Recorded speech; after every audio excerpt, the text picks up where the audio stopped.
wabarakatuh. Salam sejahtera, Om Swastiastu, Namo Buddhaya, salam kebajikan. Halo teman-teman semua, perkenalkan nama saya Nur Syifa Ramadhani. Burung nuri di atas dahan, berkicau merdu di pagi hari. Meski lewat layar saya sampaikan, saya perwakilan dari SMP Negeri 6 Sungai Keblian.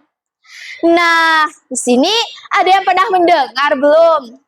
Cerita dongeng yang berjudul Bambu Ajaib Penjaga Desa. Kalau belum, ayo simak cerita Syifa. Oke, siap, tarik. Jalan-jalan ke kota Sintang, singgah sebentar membeli gelang. Namanya Syifa, pendongeng asal Sintang. Ayo semua didengarkan. Dahulu kala, di kaki Gunung Lintang, berdirilah sebuah desa yang bernama Desa Makmur. Tanahnya subur, air sungainya jernih, dan warganya hidup rukun. Di tengah desa, tumbuh serumpun bambu kuning yang sangat istimewa. Konon, selama bambu itu berdiri tegak, desa akan aman dari banjir dan pacaklik. Menurut pesan leluhur, setiap generasi harus ada satu anak penjaga bambu. Tugasnya sederhana, tapi berat. Menyiram bambu setiap pagi, membersihkan sampah di sungai, dan memastikan semua anak-anak desa rajin belajar agar bisa menjaga desa kelak. Pada suatu masa, giliran penjaga jatuh ke tangan Arka, seorang anak yang berusia 12 tahun, teman-temannya mengejek.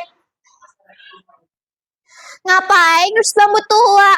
Mending main layangan. Awalnya Arka rajin, tapi lama-lama ia bosan. Pagi itu ia berpikir, "Oh, sekali saja aku tidak menyiram. Bambu ini pasti tidak apa-apa."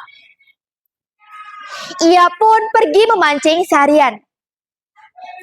Esoknya, daun bambu mulai menguning. Arka panik, tapi ia tutupi dengan berkata, "Ini karena musim kemarau."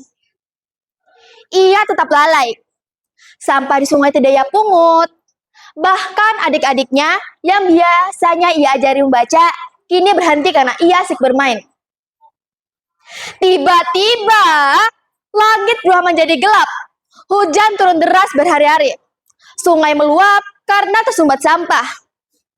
Bambu kuningnya sudah lemah, tak mampu menahan tanah. Air bah pun menghantam Desa Makmur. Sawah menjadi rusak, rumah-rumah warga pun kebanjiran. Warga berkumpul, kepala desa tua berkata, "Bencana ini bukan karena musim kemarau, tapi karena kita lupa tanggung jawab." Arka tertunduk, ia pun maju ke depan dan mengaku,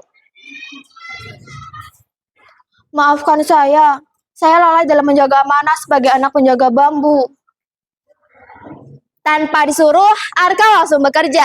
Siang malam ia angkut sampah, tanam kembali akar bambu yang baru, dan memastikan semua anak-anak desa rajin belajar agar bisa menjaga desa kelak. Teman-teman yang dulu mengejek, kini ikut membantu. Mereka sadar, menjaga desa bukan tugas satu orang. Setahun berlalu, bambu kuning kini tumbuh lagi lebih rimbun, sungai kembali jernih, rumah warga pun kembali bagus. Sejak saat itu di Desa Makmur ada peraturan baru. Setiap anak wajib punya tugas untuk desanya. Ada yang mengajar adik, ada yang menanam pohon, dan ada yang piket sungai. Saat dewasa, Arka menjadi kepala desa. Ia selalu berpesan, "Desa ini milik kita. Kalau bukan kita anak-anaknya, siapa lagi yang menjaga? Tanggung jawab bukan beban, tapi bukti cinta kita pada tanah air." Sampai sekarang, tiap angin bertiup, suara berumpun bambu akan terdengar seperti bisikan. "Jaga negerimu, nak."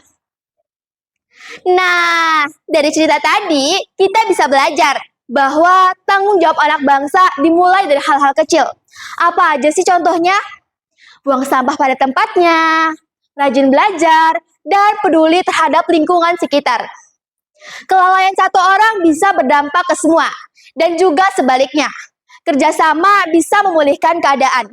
Jadi, ayo kita sama-sama terus belajar agar Indonesia tetap makmur. Burung dara, burung cendrawasih, terbang jauh hingga Papua.